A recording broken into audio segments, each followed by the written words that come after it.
Welcome back to the nation's capital. We are, of course, in Pretoria, and day 63 of the Madlanga Commission coming to you live here from the Bridget Mabandla Justice College. And as we do every day at around this time, we bring you some analysis on what's going on here at the Madlanga Commission. Today, of course, day 2 of the testimony of the suspended Deputy National Police Commissioner Shadrack Sibiya. So we're going to wade through what happened yesterday and also just take a broader perspective on what all of these proceedings actually mean. And Kenny Mapanga, of course, with me, our eyes and ears here at SABC at the Madlanga Commission. And we're joined now by a researcher, crime researcher and analyst, Thabang Bogopa. Thanks so much for joining us, Thabang. Welcome to Morning Live. Thank you. And let me start with you, Thabang, just in terms of day 1 for Lieutenant General Shadrack Sibiya yesterday. In terms of credibility, how did he come off to you? Reality is that we did not expect a lot from General Sibiya. Remember, in another sitting, he exposed the fact that he did not even meet the minimum competency requirements to be in that position. Secondly, so much has been said around and about him. So he was trying his best to throw others under the bus. I'll just use that term. But he also exposed the structural failures within the South African Police Service, which is where I think the Commission should focus mostly. And let's talk about that.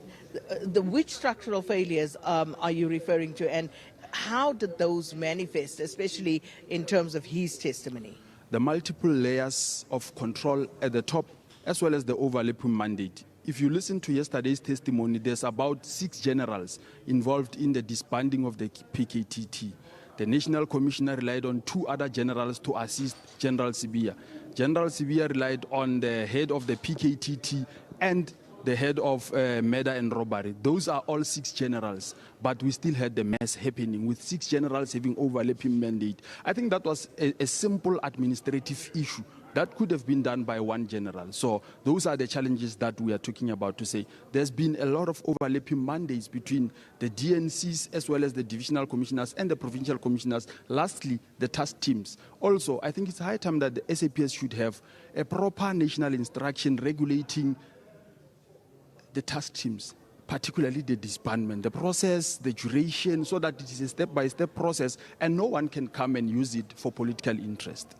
Well, what was clear from the onset, Kenny, is the mistrust between the members of the South African Police Service right at the top.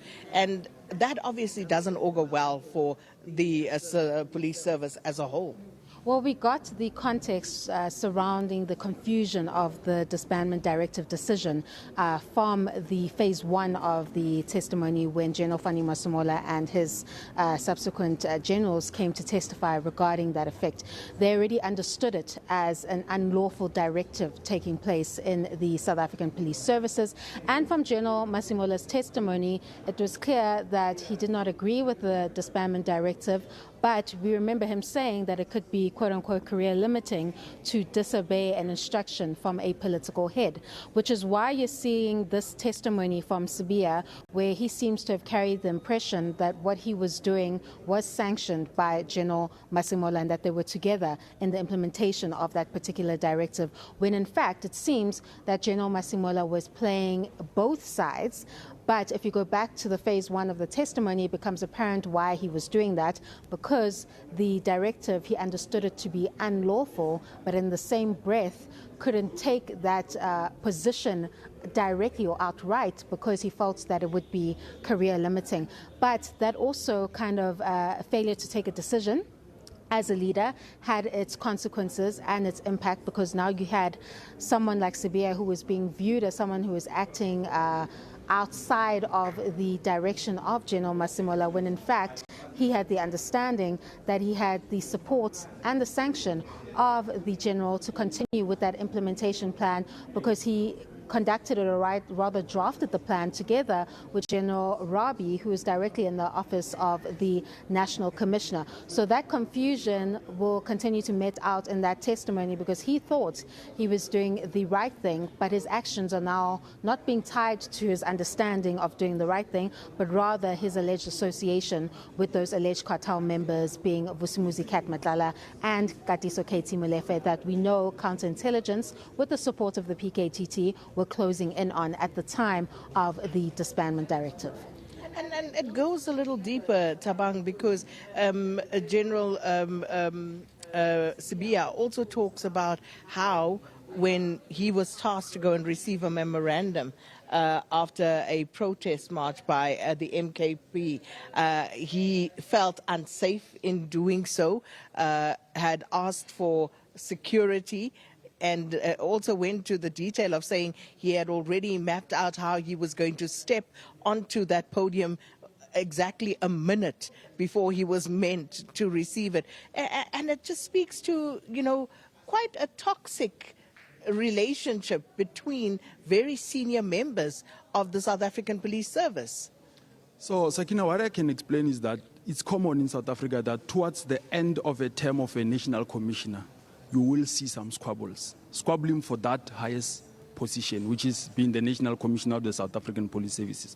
But the second issue is that there's this discrete political competition around particularly General Mkhwanazi and KZN, which is the biggest voter constituency in South Africa, which is not being said openly because those people are police officials, they must have allegiance, they must be apolitical. But the truth is that behind all this, you have political alliance that's, I would say, maneuvering through some of the senior officials. You have senior officials who have so much allegiance to the current leading party, but then you have others who are suspected to have so much allegiance to one of the newly formed political organizations. So that's the real threat. But the second threat is that who must ascend the stage after General Masemola leaves, and they are all competing for that. Now they realize that there's one super cop who's been at the top and at the front of all these things. Now they wanted to target him and come and hijack the process because it's just few months left. That's what they wanted to hijack. But as to feeling safe, South African Police Service has so much capacity to protect, especially a Deputy National Commissioner. There was no need to feel threatened. They could have managed all those threats and risks way up front and professionally. So there was no need for him to feel threatened in such a way, having so many men who have so much capacity with so much technological abilities as well, to decipher any threat that would have emerged from that. So that cannot be true. But of course, that was a point that he wanted to make. It was, a fact that he wanted to posit before this commission. And in aid of what, ultimately? Would he want to make the point known that he felt unsafe? He questioned why he was then the person tasked to go to KZN to receive this memorandum, almost as if to suggest that he was being set up. Indeed. What you saw is a foundation being set up to defend the conduct which is going to be displayed in the deep probing questions that come up later. The foundation which Sibiya seeks to set out before the probe is that he is a victim of a coordinated systemic attack that emerges every now and again in his career of over 35 years in the police service. Yes, it follows him around if there's certain events, and he even attributes the July media briefing to that, because this incident or these events of the MKP march and the subsequent opening of the Defeating the Ends of Justice case takes place after the infamous July media briefing. So he's trying to connect those political factors to the events that he is facing currently now before the probe, to suggest or advance the argument that this is a politically motivated, systemic, coordinated attack against him that has no merit with regards to the allegations that he is facing. But like I stated prior in our earlier conversation, that be that as it may, there is conduct that he is directly involved in that demands answers before the Madlanga Commission. It can't be political pressure that motivates you to allegedly receive impalas from an alleged cartel member, or to have meetings with alleged shadowy figures, or to go far beyond your mandate as a Deputy National Commissioner and insert yourself in processes that have little to do with your particular unit and the competencies that come with that. And again, those questions are going to come up because on the hard evidence, that is the immutable evidence before the Commission, there's direct conduct that implicates him, even extending to witness F, who is his alleged runner, that he'll have to answer to beyond this attack that he seeks to advance, that he says follows him throughout his career and seeks to mount pressure on him during these critical times. But there is conduct here that is quite relevant to the probe that he has to give answers to directly as it continues to probe this question of the extent to which these alleged criminal cartels enjoyed support from high-ranking SAPS officials and in turn infiltrated the criminal justice system. Thabang, from what we heard yesterday from General Sibiya, did you note any material contradictions in the version that he was adducing before this commission that is at variance with what previous witnesses have said? What I can highlight is that somehow he at first started by mentioning that he was not directly involved in influencing the decision by the minister. But then through cross-questioning, he later then confirmed that he was involved. But then he wanted to take a stance of saying, I'm not the only one involved in this. Then that's why he said, he even mentioned that the General National Commissioner was aware as of 2018 that this is not going to be permanent, this will be disbanded somewhere else. He also tried to throw in the issue of General Mkhonazi utilizing social media somehow to discredit him. But I think he's overall trying to be a victim out of this. But there's just a lot of contradictions, which I'm awaiting today's cross-questioning. That's where he'll be pinned down. And I think let's allow him that opportunity. And I think we're all waiting with bated breath. Yes. But, you know, if we can perhaps just walk ahead of the proceedings here at the Commission, if those inconsistencies are indeed proven here at the Commission, how damaging is that for General Sibiya in terms of his career? And secondly, in terms of criminal exposure?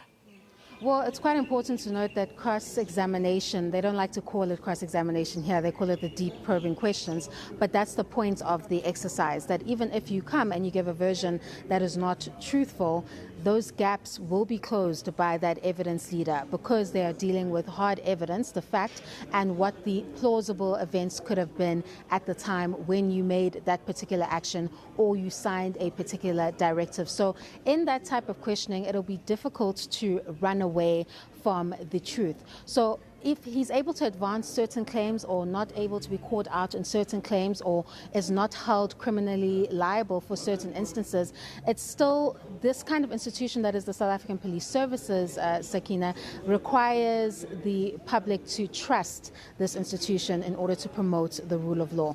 A lot of these individuals, such as the police minister and Lieutenant General Shadrack Sibiya, have had their integrity to some extent damaged before the public lens. So it'll be difficult to see a scenario where even if they are able to clear certain issues up, where they're able to return to these institutions and the public does indeed trust them, because that trust has to some extent been broken in light of the serious allegations that have been placed before the Madlanga Commission. So certainly changes are going to have to be made, reforms are going to have to come through following the work of the Madlanga Commission, and it's unlikely, or rather, I don't see a reality where they're able to escape the dark cloud and full that has formed over the allegations that come through this Madlanga Commission. And the reality is that the mistrust between the public, you know, the trust deficit between the South African public and the South African Police Service predate July the 6th, and people have always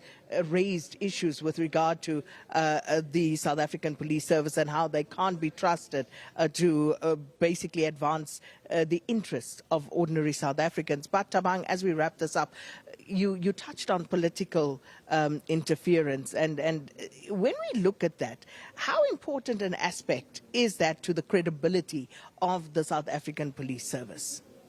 I want to start a bit with General Sibiya. General Sibiya knows what he's involved in. he knows that he won't survive this process. He's coming to this commission for formality. But also, he's trying to please, I would say, the political handlers. Going back to the politics, we cannot avoid politics in law enforcement because most of these people are appointed by the same politicians. Now, the only issue is when the interference from the political leaders, it's not sieved in terms of the legislation and application of the day-to-day policy. So it damages the credibility of the police. However, let's look at a simple situation where now an MEC in one province influenced, and actually a premier went out to say, I support this particular candidate to go for a second term as a provincial commissioner. That is a political stance. Others would say, let us wait for the right processes to unfold, because there might be other people or other aspirant commissioners who thought they deserved that position. Now, what I'm saying is that we can never separate law enforcement, especially the highest level of the pyramid, from politics. What we must safeguard is that the day-to-day policing must be free from political interference. But the reality is that if I'm a politician and I appoint you, Sakina, I will expect you to have allegiance to me who's appointing you. Now, the political landscape in South Africa is telling us that whichever party that comes into political power will appoint its own people. That's where all these generals are trying to align. Let's put a pause on it. And of course, 8 o'clock it is, so we have to hand it back to studio. Leanne waiting with those headlines. But of course, we'll have a little bit more for you here from the Madlanga Commission. Leanne?